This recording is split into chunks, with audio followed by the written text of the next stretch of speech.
মেলা মানেই মেয়েদের সাজগোজ এবং ঘর সাজানোর জিনিসপত্রের হাট। ঘরের জন্য এবং নিজের জন্য পছন্দসই জিনিসগুলি খুঁজে খুঁজে কেনাকাটা করেন ঘরের রমণীরা। কেউ কিনছেন নিজেকে সুন্দরভাবে সাজানোর জন্য, কেউ বা নিজের ঘরকে সাজানোর জন্য। এই বিষয়গুলির ক্ষেত্রে পুরুষের চেয়ে মেয়েরা এগিয়ে সবসময়। একজন নারী তার পছন্দসই জিনিসগুলো দিয়েই রাঙিয়ে তুলতে পছন্দ করেন তার স্বাদের প্রিয় সংসার। তাই তাদের পছন্দের জায়গাগুলোর মধ্যে একটি হচ্ছে মেলা, যেখানে তারা ঘুরে ঘুরে জিনিসগুলি বাছাই করেন এবং ক্রয় করেন। তাই যে কোনো মেলাতেই নারীদের পদচারণায় মুখরিত থাকে। মেলার দোকানগুলিও সাজে নারীদের পছন্দের জিনিসগুলো নিয়ে।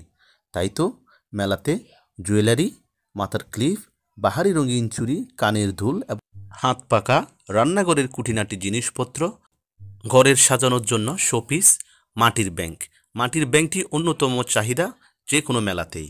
এই পণ্যগুলি মেয়েরা ঘুরে ঘুরে মেলা থেকে ক্রয় করেন এবং ঘর সাজানো এবং ঘরের সাধারণ প্রয়োজনীয় জিনিসপত্রের দোকান এই জন্যই সবচেয়ে বেশি মেলাতে দেখা যায়। তো সবাই ভিডিওটি শেয়ার করবেন এবং ভিডিওটি ভালো লাগলে আপনারা কমেন্ট করে মতামত জানাবেন। সবাই ভালো থাকবেন। আল্লাহ হাফেজ।